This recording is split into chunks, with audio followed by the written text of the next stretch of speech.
Dios bendiga en sobremanera poderosa, rica, abundante y especial a toda la hermosa audiencia que nuevamente está con nosotros en otro programa más de Palabra, Gloria y Poder.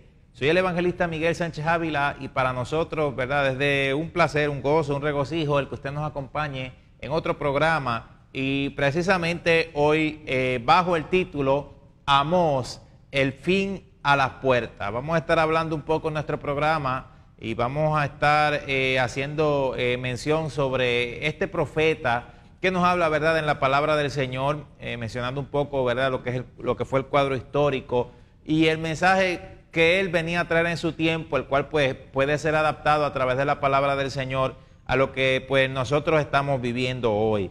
Les recordamos www para efectos de los que nos sintonizan en otros países, www.miguelsanchezavila.com, www.miguelsanchezavila.org, en nuestra página en el internet para más información sobre nuestro ministerio. Y bueno, en las siguientes imágenes, las imágenes que vamos a ver a continuación, ¿verdad?, nos hablan un poco sobre el caso del contexto histórico relacionado a Amós. En este mapa que usted va a ver ahora, ese mapa allí nos puede hablar un poco lo que podemos decir, pues el entorno social, el contexto histórico en el caso de este profeta. El profeta Amós vivió durante el reinado de Jeroboam II, rey de Israel. En ese tiempo, pues, si hacemos un repaso a la historia y de acuerdo a como lo podemos ver en el mapa, que usted lo puede ver ahí frente a la pantalla de su televisor, Egipto se había debilitado debido a una división interna y entonces para aquel tiempo Asiria estaba preocupada por Urartu al norte. Esto pues viene históricamente a hacer posible que Israel y Judá pues vinieran a ser naciones poderosas, o sea, que se fortalecieron, se estaban bien fortalecidas. En el caso de Judá, donde nació y se socializó el profeta Amós, el rey Usías, según pues como lo dice en la historia, refuerza las murallas de Jerusalén y viene y hace o equipa un ejército de una élite de 307.500 combatientes con los mejores implementos de guerra. Usías, ¿verdad?, en su tiempo viene y trae gran prosperidad y estatus a Judá. Una situación más o menos igual se desarrolló en Israel, en el caso, ¿verdad?, de la nación hacia el norte. Pues sabemos que el caso de la nación judía estaba dividida en los reinos de Israel y Judá en aquel entonces. En este caso, el rey Jeroboam II extendió los límites de Israel hasta Amat, tal como Jonás lo había, entonces, ¿verdad?, lo había profetizado, como usted, ¿verdad?, lo puede ver en el texto bíblico, en la cita bíblica, en Segunda de Reyes, capítulo 14, versículos 23 al 27. Entonces, el poder militar y la prosperidad de Israel estuvieron en un punto bastante fuerte y lo que podemos decir bastante alto para el tiempo del profeta Amós. Así que entonces su ministerio, ¿verdad?, tuvo lugar durante la última parte del reinado de Jeroboam y hay evidencia de un severo terremoto en Azor que coincide con esta fecha, ya que Amós habló 2 años antes del terremoto. Eso es, verdad, repasando un poco de entrada en el caso de la historia bíblica, sobre el caso, ¿verdad?, de este profeta, el profeta Amós. Si mencionamos en este caso, profeta de la Biblia, un poco sobre el caso de la estructura del orden social, para enfrentar las necesidades de su tiempo, este profeta, o sea, el profeta Amós, tuvo que entender cómo pensaba la gente en Samaria, que era la capital de la nación del norte, y en el templo central de Betel. Su manera de mirar el mundo le daba sentido a la vida y proveía como que un contexto para interpretar la interacción social. En este caso, ¿verdad?, si mencionamos un poco sobre el aspecto político en esa época, el poder político de Israel estaba centralizado en el rey, en sus oficiales burocráticos y también en su ejército. Lo puede comprobar en la Biblia. Pasaje, Segunda de Reyes, capítulo 14, versículo 25. Amós no interactuó personalmente con el rey. Eso pues lo podemos ver en la Biblia. Él nunca vino a cuestionar la legitimidad de su poder como líder, ¿verdad?, de una nación separada de Judá. ni condenó sus conquistas militares. Él se dirige, ¿verdad?, en su mensaje a los líderes burocráticos, a los supuestos notables y principales entre las naciones. Por momentos, ¿verdad?, el profeta Amós le habla a toda la nación. En otras situaciones, él viene y menciona a grupos más pequeños, como las mujeres ricas de Basán, o los que se sentían muy seguros, ¿verdad?, en el caso de Samaria. La institución cívica más importante de Amós identificó, o que él identificó, ¿verdad?, en su mensaje, fue el Tribunal de Justicia. En este caso, ¿verdad?, a esta corte se le confiaba el mantenimiento del orden, la protección de los derechos del inocente y la preservación de la justicia. Sin embargo, ¿verdad?, esta corte no defendía realmente la justicia porque las personas eran vendidas como esclavas por deudas pequeñas. Eso era lo que estaba sucediendo en ese transcurso, en ese momento histórico. Entonces, la población estaba claramente dividida en dos grupos socioeconómicos, la clase alta rica y la clase baja pobre. Este proceso, ¿verdad?, este proceso comenzó, o este proceso de lo que podemos decir en la palabra estratificación social, comenzó en los días prósperos de David y Salomón. Los ricos de Samaria eran dueños de lujosas fortalezas, casas de verano y de invierno, y además disfrutaban de muchas fiestas.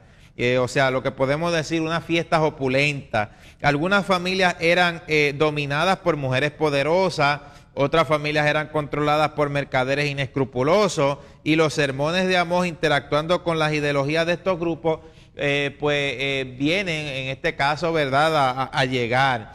Algunos en la clase baja eran campesinos, pero Amós tampoco, lo que podemos decir es, tampoco interactuó con ellos, ni tampoco los movió a hacer una revuelta, o que los incitó a hacer una revuelta, sino que pues no, lo podemos ver, no hay ninguna referencia a un grupo que respaldara a Amós dentro de la clase baja, pero Amós viene y predice la caída de toda la nación, no solo de la clase alta. O sea que el mensaje de Amós fue claro, fue de parte de Dios y no se movía, aunque había injusticia, no tomaba parte.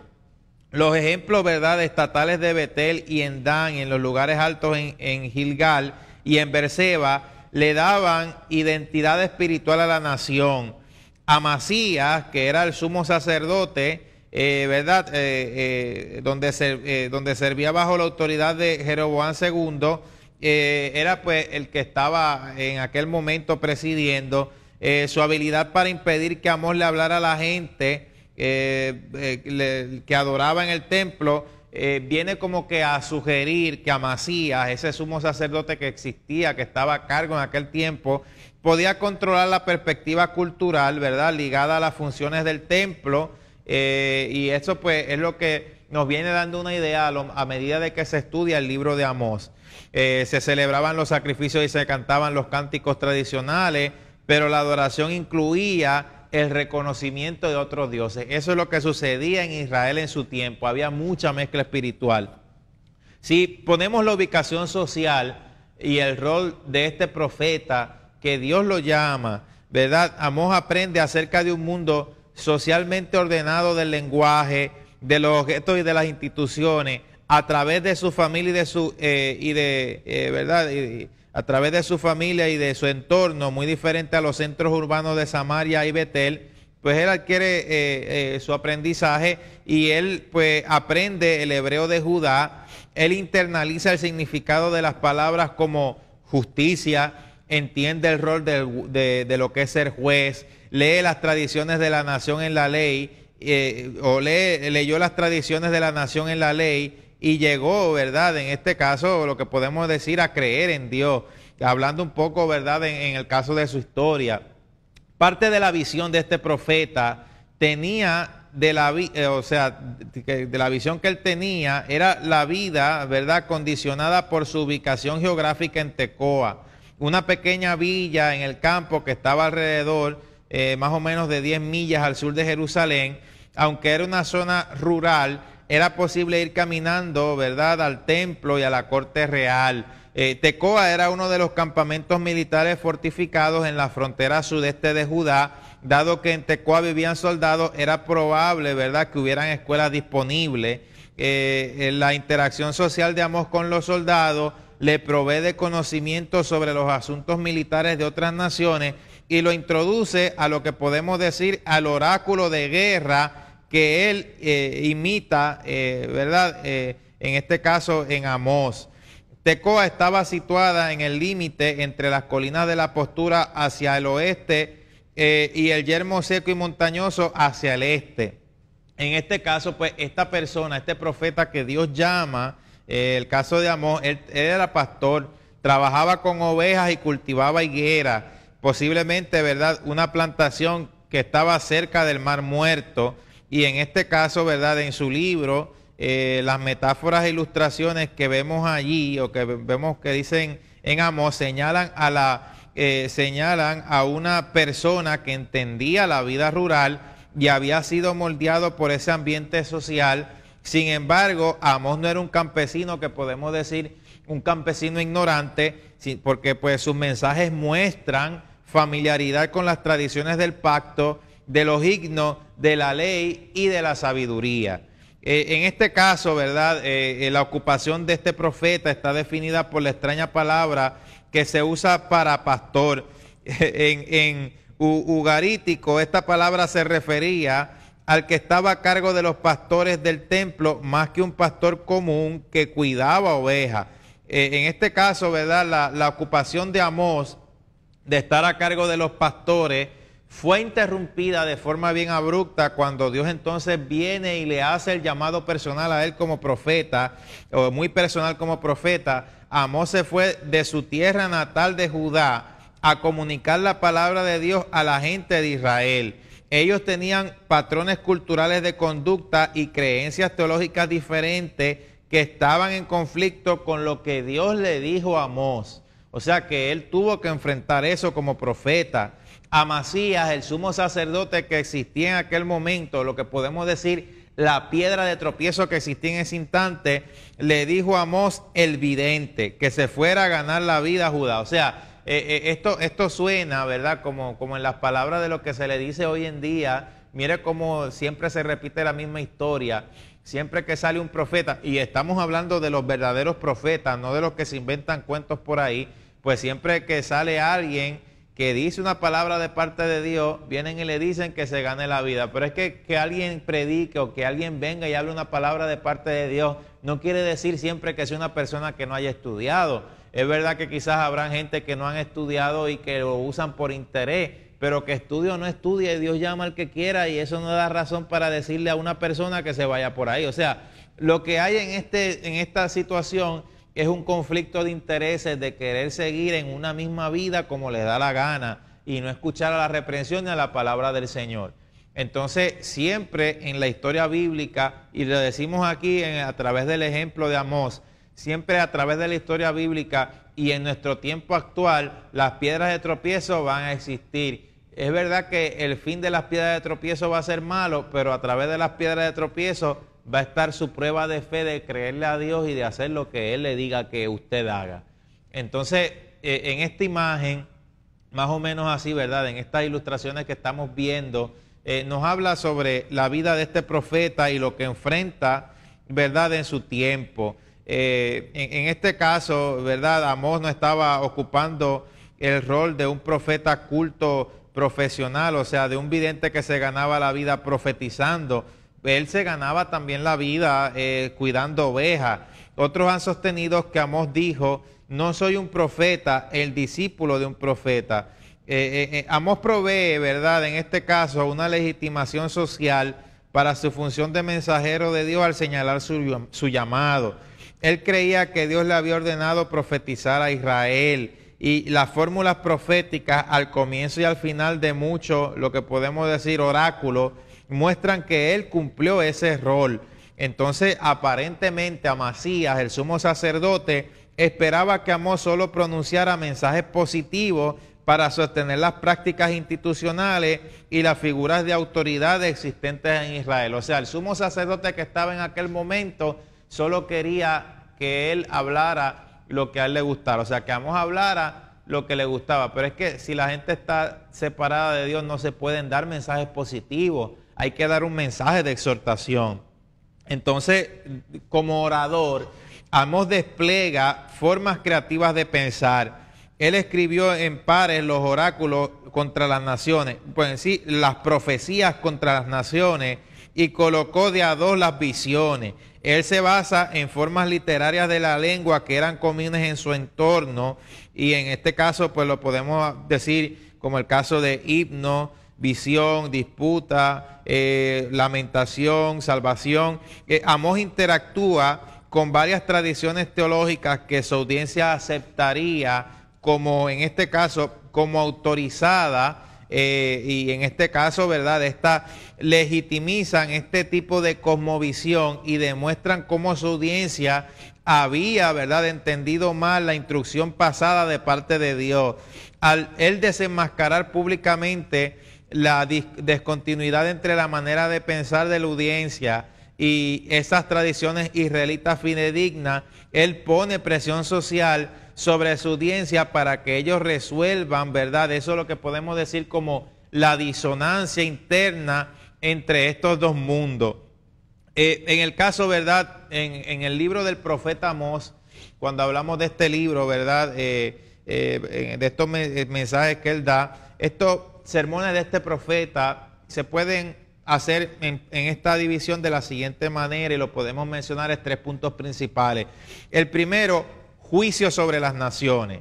De esto pues se puede dividir en dos puntos que se le puede decir profecías contra las naciones, profecías contra Judá e Israel, o también oráculos, ¿verdad?, como Dios se lo mostró. Y en el punto número 2, la verificación del juicio de Dios sobre Israel, que esto incluía, detrás de todo resultado hay una causa, confirmación del castigo de Israel. Israel no tiene la voluntad de volverse a Dios. Lamento sobre Israel, en el cual pues él lo llama la nación muerta. Profecía de lamentación concerniente a falsas esperanzas, oráculo de lamentación sobre la falsa seguridad. Y en el punto número 3 de lo que se trata en su libro sobre estas profecías es visiones y exhortaciones del fin, que esto incluye compasión en vez de juicio, destrucción en lugar de perdón, llanto al final sin perdón, ningún pecador puede escaparse del juicio de Dios, y lo que se llamaría pues el epílogo, que es la restauración después del juicio. Por lo menos, ¿verdad? Eso es lo que se resume en varios puntos, lo que trataba de explicar de parte del Señor, ¿verdad?, del profeta Amós, al cual, ¿verdad?, Dios lo llamó. Entonces, en las siguientes imágenes, ¿verdad?, mientras hemos venido explicando sobre lo que es el profeta Amós, su contexto histórico, lo que estaba en esa situación en aquel instante, en estas imágenes nosotros pues quizás podemos remontarnos, ¿verdad?, a ese tiempo donde un profeta, en medio de donde hay abundancia, donde hay prosperidad, pues comienza a predicar. Vamos a esperar, ¿verdad?, un momentito por el director. Gloria al Señor. Entonces aquí pues en este caso, estos juicios sobre las naciones, cuando pues ya hablamos sobre la división de su profecía, estos juicios sobre las naciones se dirigen, ¿verdad?, de la palabra profética al entorno de 6 naciones extranjeras y luego a la situación en Judá e Israel. Si hablamos, ¿verdad?, de las políticas sociales opresivas de los estados vecinos, pues ellos le dieron al profeta la oportunidad de criticar patrones de conducta que no eran aceptables dentro de lo que podemos llamar un contexto que no era amenazador para su audiencia israelita. Es imposible, ¿verdad?, reconstruir la situación histórico-cultural de cada nación, pero en este caso, ¿verdad?, Amós provee cierta información sobre sus prácticas militares y no militares. Él describe la estrategia siria y amonita de maltratar a los derrotados en la guerra. La barbarie reemplaza el respeto por los indefensos. Filistea y Tiro se ocupan de entregar a todo un pueblo cautivo Edom para obtener provecho rápido en el mercado de esclavos. O sea, cada nación fue acusada de conducta desviada que en este caso, ¿verdad?, Amós y su audiencia consideraban dignas de juicio, y definitivamente pues Dios, que también le da esa palabra profética. Estas naciones quiebran sus propias normas sociales y morales, y en este caso, si vamos a la actualidad, aún antropólogos y sociólogos han descubierto que todas las comunidades desarrollan reglas ordenadas que definen roles y regulan la manera en que los miembros de la sociedad se relacionan unos con otros. O sea que estas normas de conducta identifican acciones que son correctas y las que no son, y las que no son correctas, las que son incorrectas. El profeta Amós, para entonces venir y poder, en este caso, venir y poder comunicar este mensaje, diseña su sermón usando los patrones literarios de oráculo de guerra. En este caso, estos discursos eran presentados antes de una batalla, después de consultar el Urim y Tumim. Esto usted lo puede leer en Jueces, para más consulta, Jueces capítulo 20, versículos 23 al 28, para asegurar la protección del pueblo de Dios y la derrota de sus enemigos, ¿verdad? Amós tuvo la libertad de externalizar una nueva organización de esta forma y un final único que lo hizo mucho más poderoso que un oráculo de guerra común.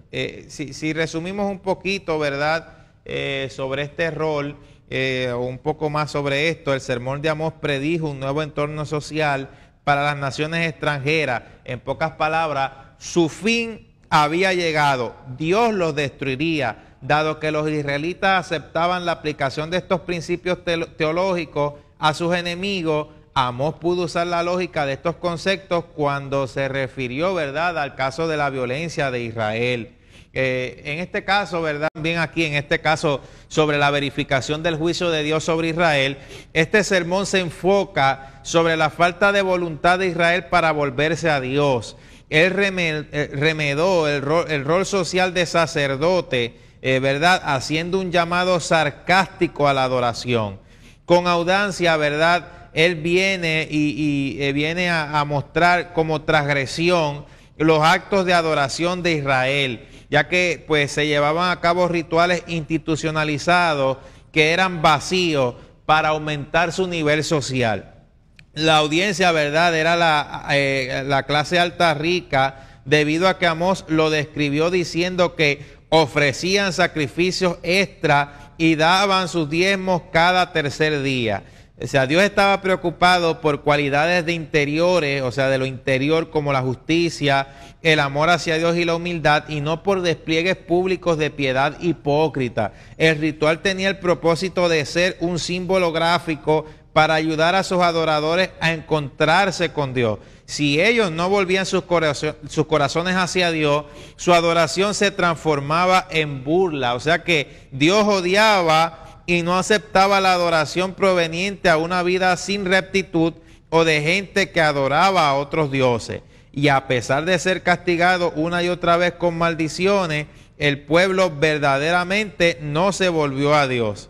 Estos castigos, ¿verdad?, pueden ser vistos como una terapia divina para destruir la visión cultural desviada de la realidad y sus legitimaciones. Dado que Israel no aprendió de estas experiencias, Amós anunció que Dios, el creador del universo, el santo, el bendito, quien conocía todos los pensamientos de ellos, a quien le habían cantado himnos, se encontraría con ellos en un juicio. Esa fue la palabra de Amós. Amós se lamentó sobre Israel, la llamada nación muerta, para convencer, ¿verdad?, de la seriedad de su estado futuro. El pueblo de Samaria creía en la tradición popular, en una tradición popular que decía, Dios está con nosotros. En este caso, Amós trató de sacudir la seguridad de ellos y de transformar su comprensión. O sea, el decir Dios estará con nosotros no es garantía alguna de bendición.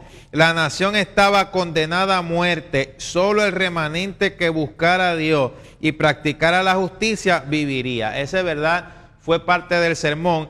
Y también en este grupo de verificación del juicio de Dios sobre Israel, en este punto 2 del sermón que incluye a Amós, ¿verdad?, en su palabra profética de parte de Dios, él contiene oráculos de lamentaciones o profecías de lamentación concerniente a falsas esperanzas, concerniente a una falsa seguridad. Él confronta los que descansan sobre las tradiciones o descansaban sobre las tradiciones de la nación, acerca del día de Jehová, sobre su propia riqueza, sobre el poder militar de la nación. Estos oficiales que vivían en casas hermosas y disfrutaban de banquetes lujosos, el juicio les esperaba. Ellos, como venimos explicando, interpretaban naturalmente la realidad objetiva con imágenes muy positivas. O sea, era su orgullo que en realidad les movía el enemigo para que ignoraran el caos social de la nación. O sea, que ahí no había en realidad ninguna razón por la cual estuvieran orgullosos. Entonces Amós intenta transformar la base de la seguridad que ellos tenían, corrigiendo su comprensión del día de Jehová. Si nos vamos al punto 3, sobre lo que viene Amós a exhortar, que vienen a ser las visiones y exhortaciones del fin. Y la sección final del libro de Amós, trata sobre el rol social que Amós asume cuando fue llamado a ser un profeta. 5 visiones concernientes al juicio de Israel y un mensaje final de esperanza. Estas 5 visiones de Amós dramatizan el juicio de Dios y le dan al profeta una percepción del futuro. El primer par de visiones describe la compasión de Dios en vez de juicio.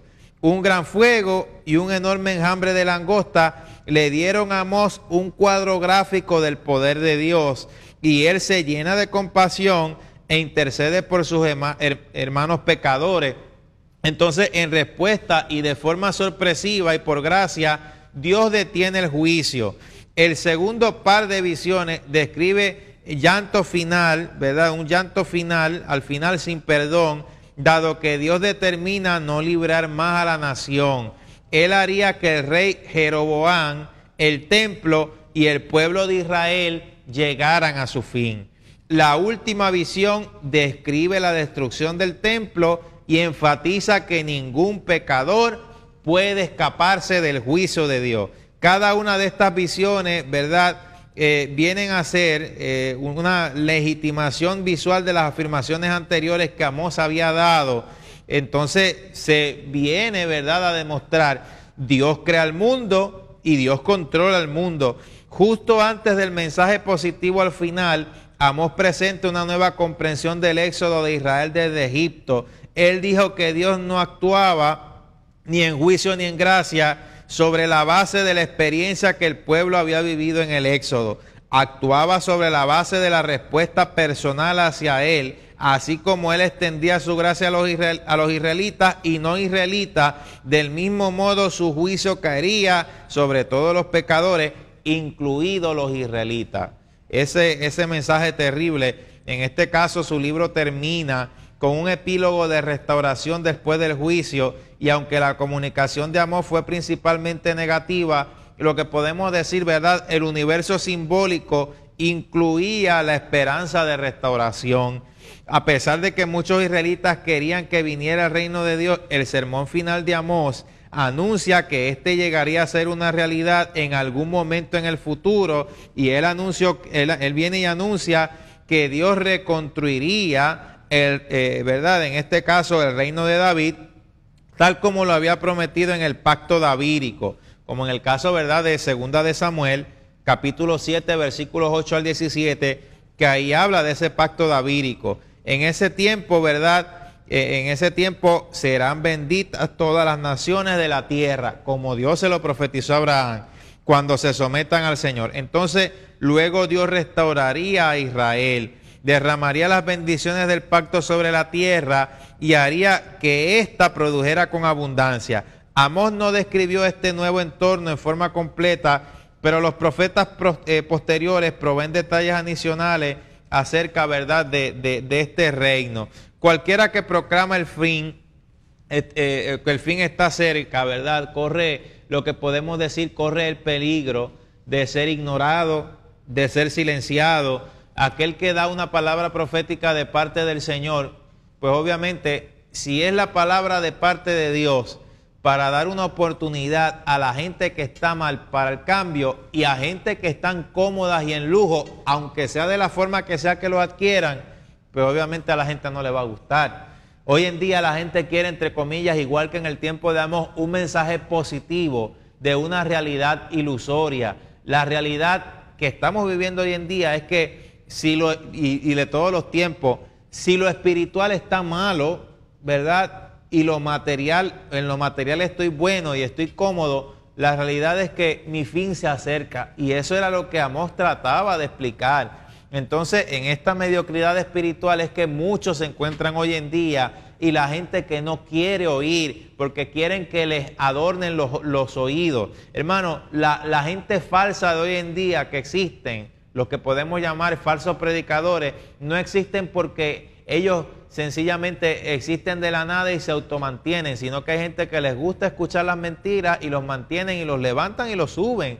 Eso es lo que estamos viendo hoy en día. Entonces, ¿de qué manera la audiencia de hoy en día aceptaría un sermón de juicio de Dios sobre la nación? Es probable, y lo hemos visto, nadie en realidad lo acepta, y a eso, ¿verdad? El profeta Amós se tuvo que enfrentar. Entonces, la falta de popularidad de un mensaje no puede tampoco excusar al mensajero de no hablar, pero probará el carácter del mensajero y probará también su habilidad para el discurso. Esto pues lo pudimos ver también en el caso de Amós. Y hoy en nuestro programa, ¿verdad? Tuvimos esta grata oportunidad de compartir solo parte de esta historia de Amós. Si nos fuéramos, ¿verdad?, un poco más en lo profundo de su libro, a mencionar directamente de la palabra, pues nos tardaríamos un poquito más, pero queremos decirle a los hermanos que, ¿verdad?, ha sido más que un placer el estar en este hermoso programa. Y recuerde, lea y tome un tiempo, ¿verdad?, para Dios siempre en la palabra del Señor. Lea a los profetas de la Biblia y vea el mensaje que ellos llevaban y aseméjelo y traiga ese cuadro a nuestros días. Ciertamente bastante que se parece. Los otros días, ¿verdad?, para terminar, los otros días poníamos en nuestro Facebook una foto sobre un niño que escribía, ¿verdad?, en una pizarra, o como se diría en otros países, en un pizarrón, o que escribía ahí, que le preguntó a Dios por qué Dios no estaba en las escuelas con tanta violencia. Y Dios le respondió, es que a mí no me dejan estar en las escuelas. Y aunque Dios es omnipresente y omnisciente, o sea que está en todo lugar y conoce nuestros pensamientos, aunque haya violencia, Dios está allí, Dios está en todos lados. Pero los que permitimos que Dios actúe o no actúe, ¿verdad?, en este caso venimos a ser nosotros. Nosotros somos los que venimos a tener la disponibilidad nuestra para abrir las puertas a la bendición o para abrir las puertas a la maldición. O sea que está en nosotros el abrir la puerta y Dios siempre es el que nos va a hacer el llamado. Rapidito, antes de terminar, veamos un momento, ¿verdad?, de estas imágenes nuevamente que nos recuerdan el caso, ¿verdad?, de este rol de este profeta, ¿verdad?, el caso del profeta Amós, que se enfrentó a una realidad bastante pues mala en su tiempo, pero que en realidad cumplió con su rol. En esto de lo que podemos decir, ¿verdad?, del profeta Amós, nadie puede, o lo que podemos decir, nadie puede negar lo que podemos decir, lo que él da, o sea, su mensaje. Dios está, ¿verdad?, sobremanera grande en control de las naciones. Lo que podemos ver a través de este profeta, él juzga a los que con orgullo confían en la fuerza militar y oprimen a otros con violencia, resumiendo el contexto histórico, ¿verdad?, en el cual se hallaba Amós y el mensaje, ¿verdad?, que él pues venía a llevar.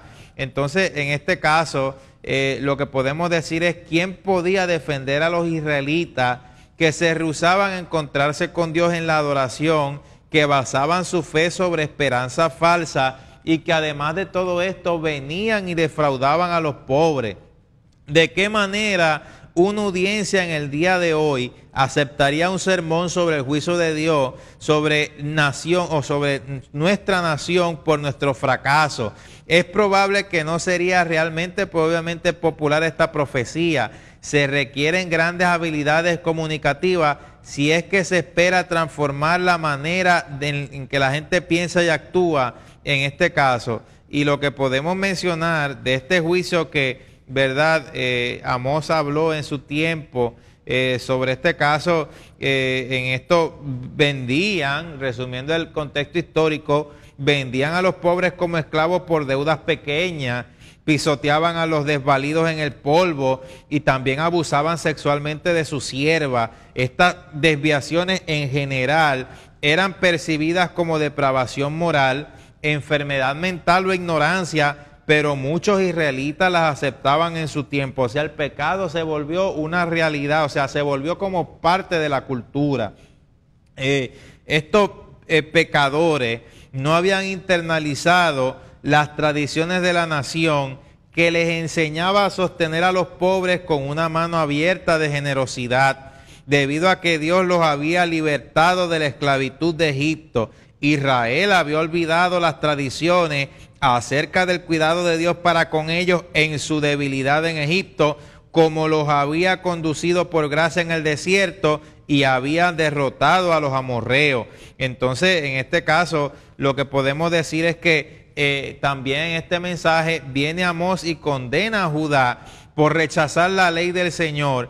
En esta fuente de conocimiento se trascende a que definía la conducta apropiada para un pueblo elegido por Dios.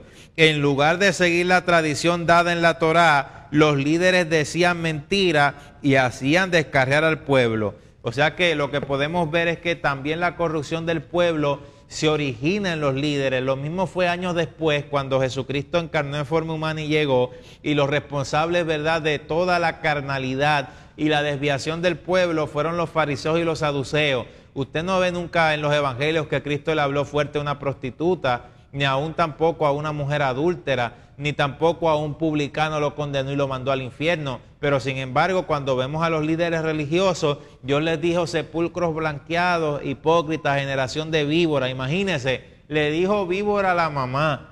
Pero ¿por qué Jesús tenía o decía estas definiciones o estas expresiones tan fuertes contra líderes religiosos y contra las prostitutas, contra los publicanos, contra los prestamistas o contra, ¿verdad?, la gente que aparentemente eran del diablo, entre comillas?